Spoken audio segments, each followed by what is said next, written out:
All right, here we are live again. We're going to talk Thursday night football and Friday night football.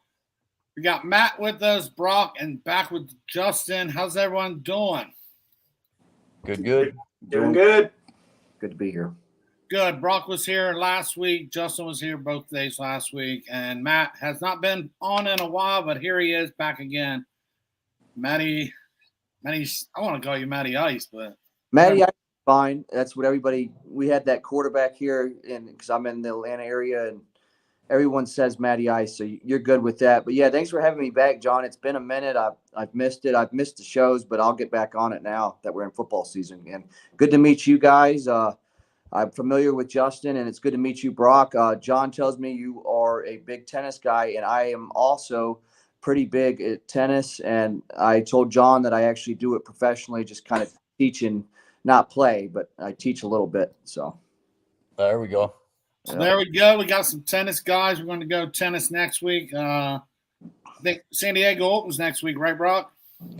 Yeah. It should be I think it's the 19th, or maybe I have that date wrong. Maybe it starts even this weekend. I'm not even sure.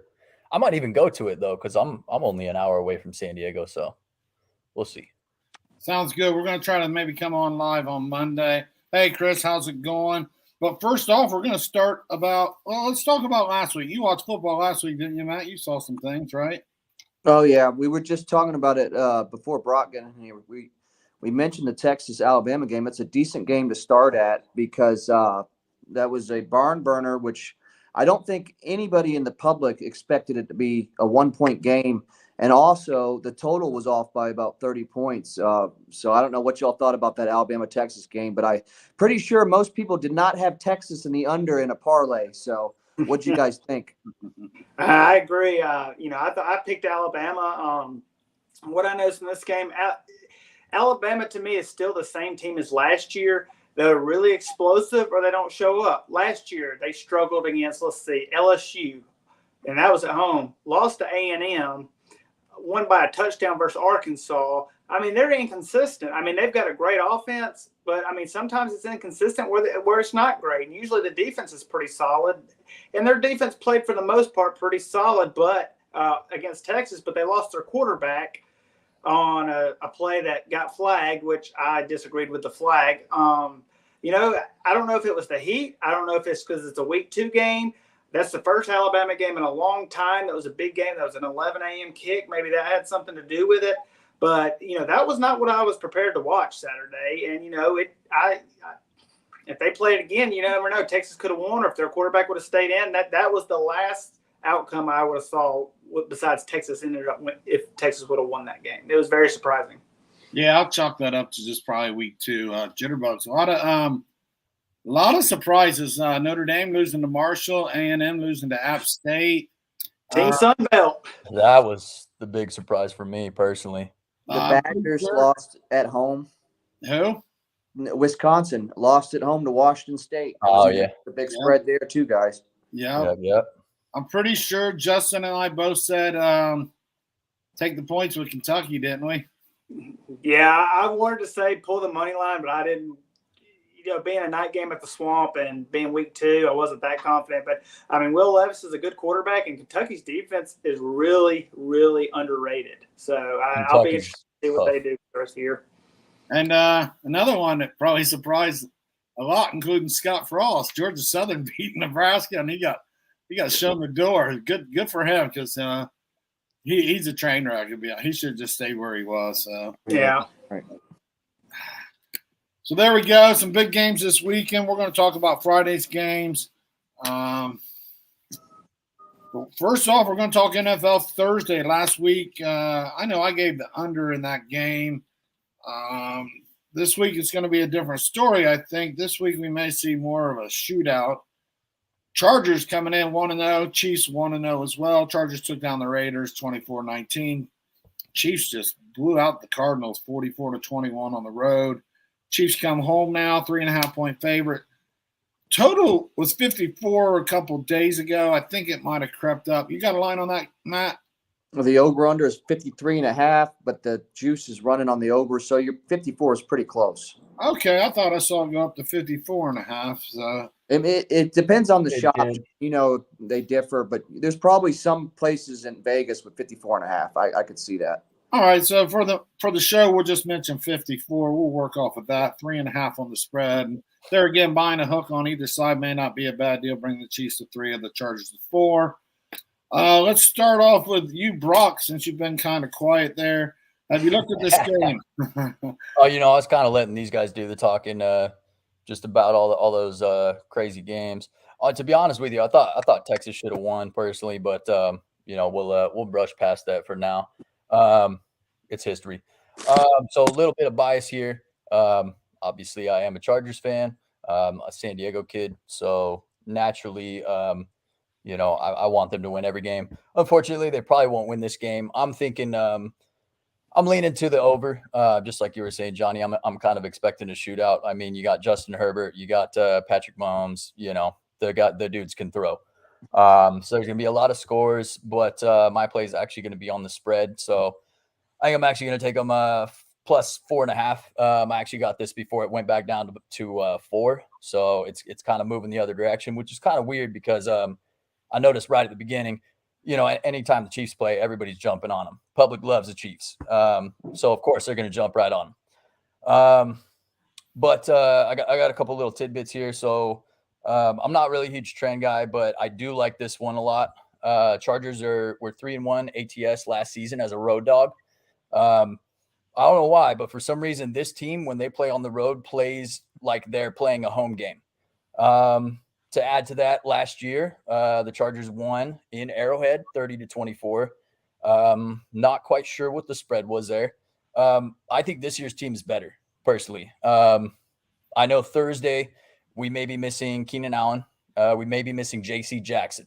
So you lose a little bit there. But also, the Chiefs have their number one receiver is Juju. I just don't really think too much about him. I saw him drop a lot of passes when he was with the Steelers. Don't really think too much of him. So I don't think JC Jackson being injured is really going to hurt us too much. Missing Keenan Allen will suck, but you still got guys like Mike Williams, obviously Eckler catching passes out of the backfield, making moves. We also get the defensive boost from Khalil Mack. Chargers had 5 sacks and 3 interceptions last week. Granted, it wasn't the Chiefs, but that's great. That's great news. The pass rush is definitely there. You got Joey Bosa, you got Khalil Mack coming off both sides. Patrick Mahomes is going to be under a lot of pressure. Chargers passing defense ranked 11th last year. I only see that improving because they added J.C. Jackson, and then they also have the added pressure from pass rushing beast Khalil Mack. And then Chiefs passing D ranked 25th in the league last season. I don't think they added anybody too noteworthy. So yeah, my play is going to be Chargers plus 4.5. I don't think they get it done. I don't think they win this time in Arrowhead, but they will keep it close. That's just my pick. All right. So if say my line was 3.5, would you still take that if that's all I had to choose from? By the hook, go up to 4 at least. I'd still take plus 3.5 as well. I think it's going to be a field goal game. Sounds good. Yeah, gave a lot of info there. I'm going over 54. We'll work with that number. Mahomes lit it up last week. What did he put up? 500. No, I had him in fantasy. It was a blessing. He passed for 360, 30 of 39, 5 TDs, 360. Chiefs offense put up 488 against the Arizona Cardinals. What do you like, Matt? You on this game? Yeah, absolutely. This is a big one. I liked everything that Brock said. I just wanted to add a trend, which I'm also not a big trend guy either, but this is pretty solid. The Chargers are 16-4-2 against the spread as road dogs in division games, including 10-1 against the spread versus opponents not coming off a double-digit win. So I do like the Chargers here. I am actually going to go all the way here with the Chargers. I was telling John before the show started, I do have a future on them. I see big things on this team.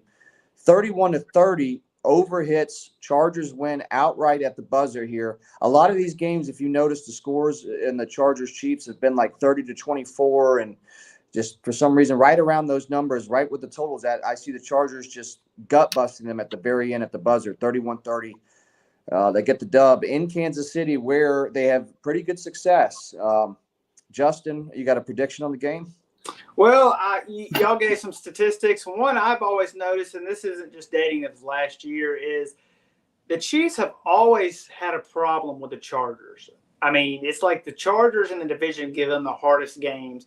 Last year, I believe the Kansas City started 2-3 in their season. One of the losses being to the Chargers, and then they play them again. I think it was week 15. That game went to overtime. You know how the Chiefs are with coin flips. They win every one of them in overtime, and they ended up winning by 6 with a walk-off touchdown. This game's kind of tough for me. I do like the over in this game. And before I saw the Chiefs play week, against Arizona, I was going to pick the Chargers. I figured the spread would probably be between 3 and 5, and it ended up being around there. But with how the Chiefs have played, that one's a tough one for me. I would probably take San Diego. If the line's 4, I would take San Diego. That's how I feel. But I like the over better than the spread in this game. But if I had to choose the spread, I would choose San Diego in the over. All right. Yeah, I'm going to stay off the side for now. I do like the over a lot. Between these two teams, the last 3 times they've all went over. Like Brock said, San Diego took them down last year, but they did split. Chiefs did take them down in what the hell they play at? What do you call that stadium? That ain't Qualcomm anymore, is it? Arrowhead? Oh, you're talking about the it's what do they call that nowadays? Anyway, what do they call the Charger Stadium? It's not Qualcomm anymore, is it? I can't even think of it. Same one that the Rams play at, right? Don't they play in the same? Right. Yeah. That's it. Right, yeah. Right. Oh wait, this ain't the San Diego Chargers. This is the damn Los Angeles. Yeah, I was gonna say that, but I figured y'all knew that. Ah man, they're still San Diego to me. I don't care where they play. 100% till I die. Yeah. There you go. Man, they'll always be the Redskins. I don't care what anybody says. They'll always be the Redskins. All right. King is here. Bobby's here. Chris, Joseph. Thanks, guys. Good to see you guys. College football. This should be a good one. Let Justin start this one off. FSU and Louisville. FSU's 2-0. Louisville's 1-1. Louisville took the surprise win. I know that surprised both of us. Taking down UCF. Florida State hasn't played in 10, 11 days when they played on Labor Day and took down LSU, where they almost threw the game away. FSU's laying 2.5, total set around 57. Where are you going on this one, Justin? This one's kind of tough for me. ACC football is tough because, they're almost like the Pac-12, no offense for you West Coast guys, except you got Clemson in there and, it's a tough one. Louisville looked horrible in week 1, and then week 2 they went on the road. So this is almost a trend bet for me. These Thursday night games, when a team is on the road that's supposed to win, usually doesn't. But when a team is at home on a night that's not Saturday during the week, I usually choose that team. And it's usually 80 to 85% a good pick. Over the last 3 years, I've been doing that because I used to be the sucker that bet the favorite every time on, it looks too pretty to be true, and I would get messed up doing it. So I'm going to go Louisville here. Both teams are really not, you don't know much about Florida State. They played, I don't even remember, was it Dosate? How do you say the first week? Dosate Kings or something like that? Duquesne. Yeah. I only know that from basketball. Yeah. Okay. So, and they, I guess they look good in that game, but, and then against LSU, it's like, who wants to lose the game? And LSU chose to lose it. So, LSU looked good, week 2, but they played a nobody team. So, I'm going to take the night night spread for Louisville. I'm going Louisville. As far as the over-under, I have no comment on it. What is the play? Is it Louisville buying the hook to 3, keep taking the 2.5 for money line? I'm going to take the hook with it just to be safe. A field goal, just just to be safe. 2.5 is a weird number, but Vegas usually knows what they're doing. So, I'm going to go with a 3 for Louisville, but not too excited about this game, but it'll be football to watch. What about you, Matt? You looking at this game, FSU Louisville? Yeah, of course.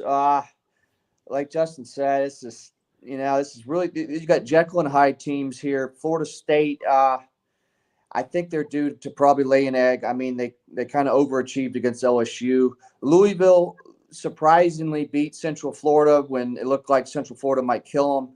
I trust Cunningham just a little bit more than I do Jordan Travis of Florida State. So I will pick another upset here, and I think it's the Louisville defense that kind of keeps them in check, and I'll say 27-20 Louisville wins the game. All right. How about you, Brock? You in on this game?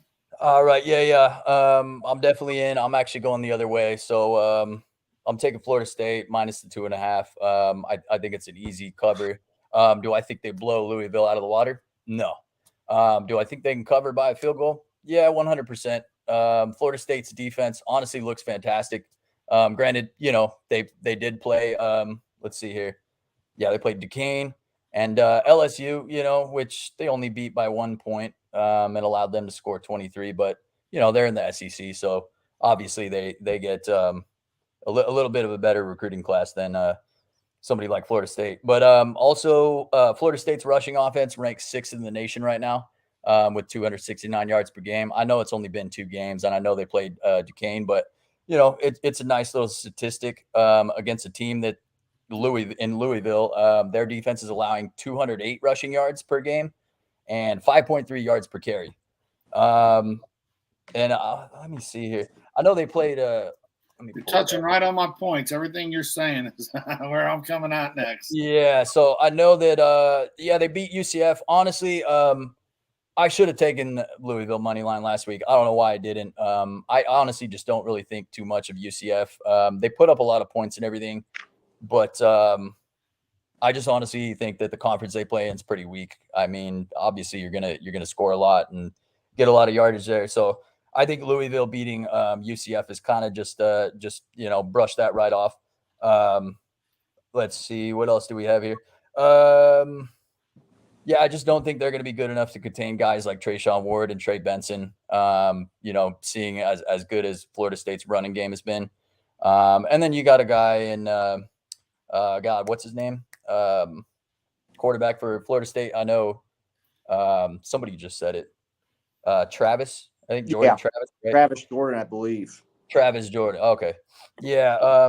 He could pass a little bit, but here's where the huge discrepancy is for me. The offensive matchup. So obviously you can't win a football game if you don't, if your offense doesn't produce. Louisville's averaging 377.5 yards per game. I kind of feel like they should probably be averaging a little bit more than that based on who they played. While Florida State is averaging 515 yards per game through the first 2 games. They've also had better quarterback play, not by much. I'm not saying Travis is better than Cunningham. I think Cunningham is better than Travis, but Malik Cunningham has only completed 58.8% of his passes so far through 2 games for 353 yards, and he's thrown 2 interceptions. Dude hasn't even thrown a touchdown. And then the defensive matchup, definitely a mismatch there as well. Florida State's defense is supposed to be one of the better defenses in the ACC this year. Louisville's allowing almost 400 yards per game, which is, decent, I guess, in today's college, football. But Florida State is only allowing 256 yards per game in the first 2 games. So definitely a big mismatch there. Yeah, like I said, Florida State minus 2.5. That's what I went with on this game. All right. On the total. Sounds good there. I'm with you as well. I'm willing to lay the 2.5. Florida State put up 392 yards against LSU, 260 in the air, 132 on the ground. Like Brock said, they're putting up 269 yards a game. Rushing, Louisville's giving up 208 on the ground. Louisville's just a little too one-dimensional for me. Malik Cunningham likes to jump out of that pocket. Last week he ran for 121 yards and passed for 197. I think you shut down Malik Cunningham, you shut down Louisville, and their defense isn't proven to me at all either. Syracuse laying all those points on them. UCF just looked completely off. So bad play on my part there last week, but take Florida State, in my opinion. Split opinion here. We got 2-2. So pick a side and run with it. Nobody's on the total at all. The total's tricky here. Nobody had any 2 cents on the totals, right? Nobody? I picked it to go under, but that's I did too. I have under, That's what I have. but that's a and not. it's like what Justin said, that so far, you guys, if you notice, the primetime college football games are just going underdogs. So I'm kind of just you guys could be absolutely 100% right about Florida State. I really don't trust Cunningham that much, and that was a good point that he hasn't even thrown a touchdown. The only way Louisville wins is they got to grind it out and play defense. If it starts throwing it all over, they will get killed. So. Yeah. Well, they started 2 games on the road. I'm sorry, Justin, real quick. They started 2 on the road. This is their home opener.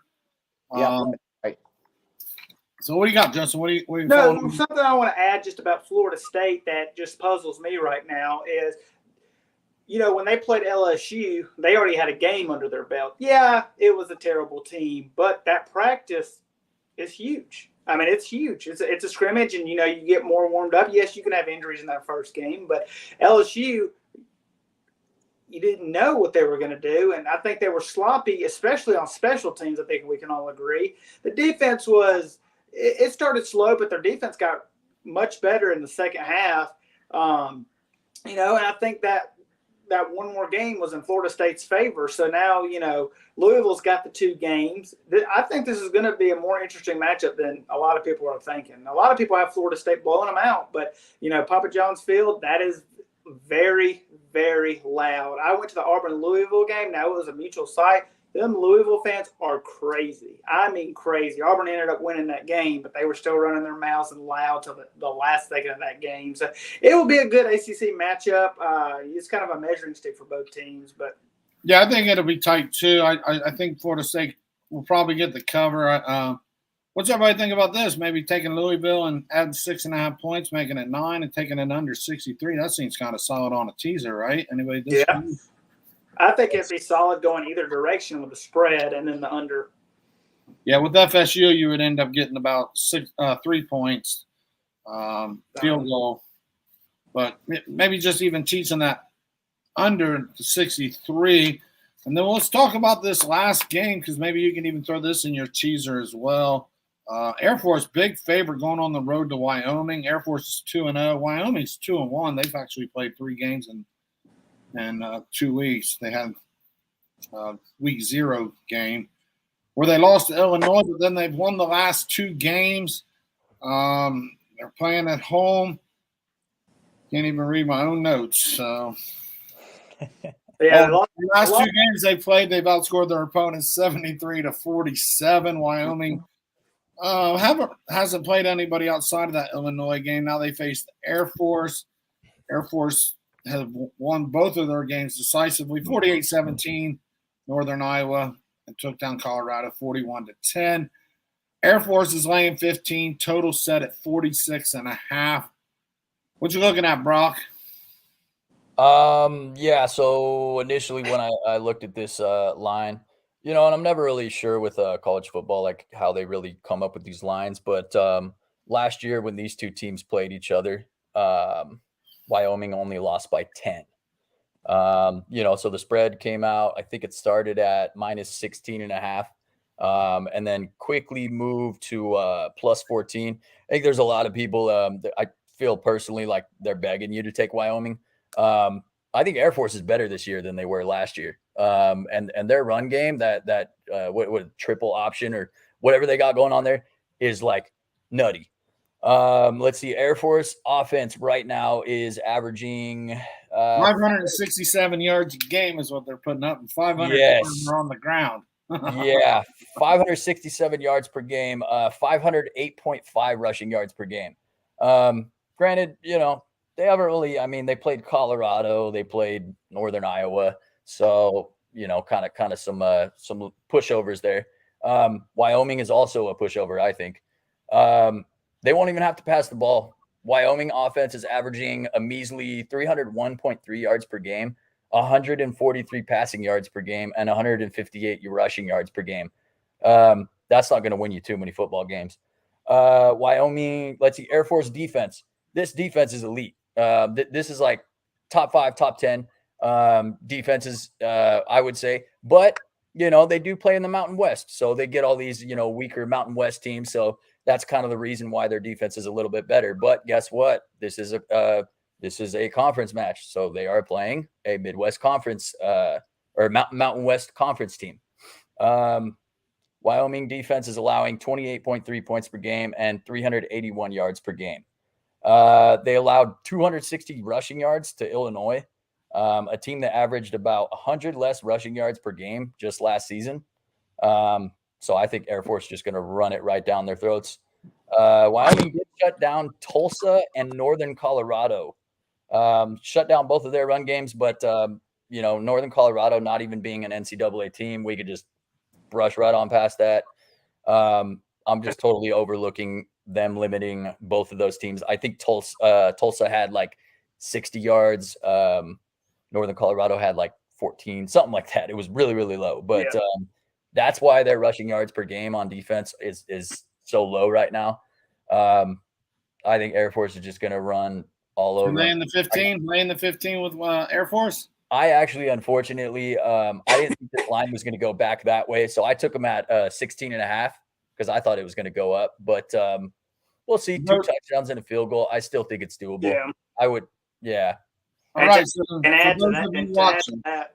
Sorry. Go ahead, Justin. No, to add to that, Wyoming beat Tulsa. I believe it went to overtime. If I remember right. So, just to add to your side of that bet. And Justin, what do you got in this? Sorry. I was just going to mention one more thing real quick. By the way, the Air Force is pretty much expected to contend for the first place spot in the Mountain West this year. So just throwing that out there. That's my last tidbit. All right. What you got, Justin? Follow it up. Okay. So I like Air Force all day on the spread at 15. I already took it. I took it right before I got on the show. So with the total, what was the total again? Total is 46.5. So I don't feel as comfortable with doing this. So I did 2 things here. I took Air Force minus 15, and then I teased it where I took Air Force minus 9 and over 39.5. What I worry about with the total is I think Air Force can score some points, but they love to run the ball, and that eats clock. So how often is Wyoming going to get the ball? How many possessions are they going to get? Are they going to score? So it's tough taking an over and the favorite, but I think doing it teasing wise is great. But I like the spread minus 15. I like teasing it to 39.5 over and minus 9 for Air Force. I took 2 of those bets. All right. The teaser comes out. Sounds good.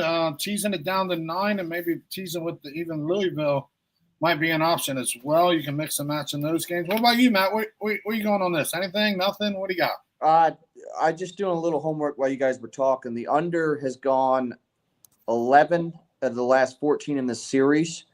I definitely think it's a play. I've given you all unders except for the NFL, but I definitely think it's an underplay, guys. I'll throw out a random score. I do think Air Force beats them up. I agree with what everybody said. Air Force, I think, is in contention with Boise State this year. That's going to be a big game.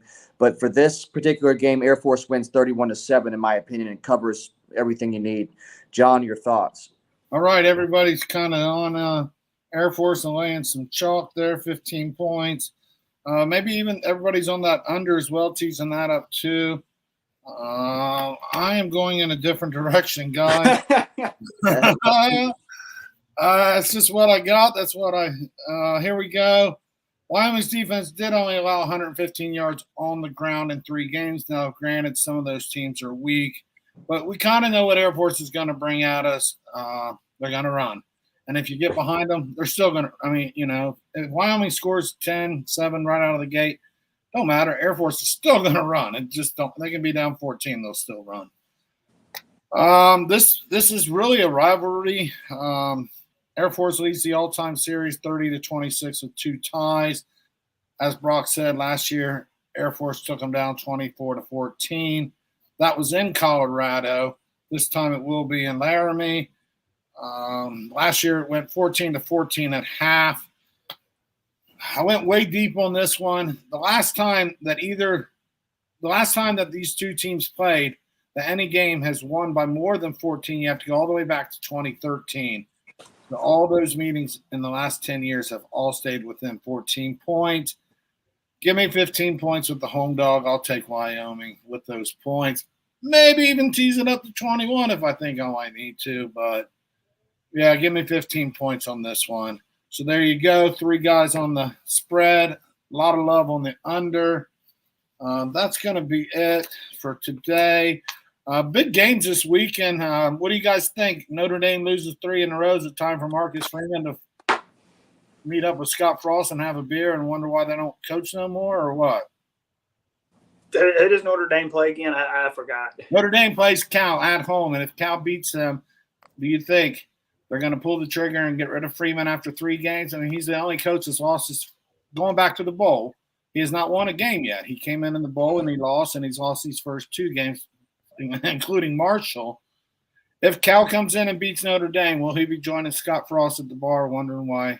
Or is I don't think so. No.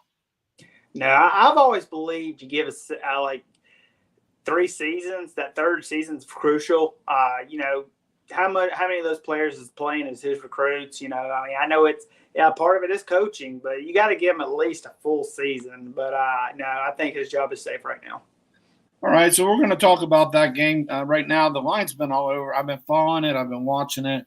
It's went up. It's went down. It's went back up. It's went back down. Right now, it's sitting at about Notre Dame -9, 9.5. I've seen it as high as 11, 11.5. What other games are big this weekend, Justin or Matt? Anybody? I just wanted to mention, before we get off that game, I wanted to mention to y'all, Irish lead the series 4-0, and their average winning margin is 28 points a game. So, I think Notre Dame will respond here. But yeah, any other games y'all want to bring up is fine with me. I'm still kind of looking over the card. If anybody, we're not going to talk about them until Friday. Just just barely talk on them then. Let me see if there's we're just BYU, Oregon. What else? What about Purdue, Syracuse? That's a 12 noon one. Purdue is +1 now at Syracuse. I kind of like Purdue a little bit there, but that's just kind of like a blind lead right now. Let me see. I'm pulling up all the games. I knew this before I got on here. What's the biggest game of the weekend, guys? I mean, you got Auburn. Penn State's a big one now. It's not as big as it could be if Auburn was ranked. To me, looking at it, BYU Oregon will be interesting, but I don't think that's too big. I think BYU. Michigan State Washington's going to be interesting to me. That's interesting. Yeah, I'm looking at that too. Yeah. You got Miami and A&M, and that would have been a huge matchup if Appalachian State just didn't knock them off. And A&M, we won't talk about it, but A&M's a 6-point favorite in that game. Yeah, we will talk about that on Friday. That's probably the most intriguing game of the weekend. Well, Mississippi State LSU is a decent night game. Yeah, that's going to be a good one. And Georgia, South Carolina to me will be interesting with Spencer Rattler. And the reason it's interesting to me is that's at South Carolina. The only disappointing thing is the 11 a.m. kick. I went to Auburn, South Carolina last year, and it was night. And it's a small stadium, but they were rocking, especially with the Sandstorm song every 35 seconds. I mean, it gets loud. So, I think that'll be an interesting matchup, but nothing that just jumps off the chart to me. You start getting into you always have the week 1 big games. Week 2, week 3 is a little slower. Then week 4, you pick up most of the conference play, and you got some good matchups. That's true. I can see. Right, I don't know. Go ahead, Matt. Real quick, I could see that South Carolina, Georgia playing out like Texas, Alabama, where Georgia's sleepwalking, and you got an under. You parlay the dog in the under, and you just kind of close your eyes. And I think Georgia might hang on, but I think South Carolina will fight them tooth and nail. They have in many years before, and I think that Spencer guy is actually the number 1 quarterback prospect in the nation. He hasn't really proven himself yet, but he has the potential. Yeah, I don't know. We'll talk about that more. Georgia don't mess around. Yeah, Georgia slapwalked through Stanford. I know they still won 33-0, but I mean, you beat Oregon by 46, and then Stanford by 33. Maybe they just tried a lot of backups. I didn't watch the game, but it maybe Oregon was just that bad. We don't know yet. Bo Nix, as you know. All right, Chris and King both like USC. USC is looking good. Sound's not sounding good. What the hell?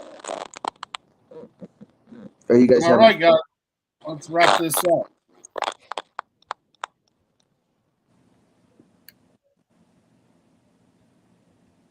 All right, guys. Let's wrap this up. All right.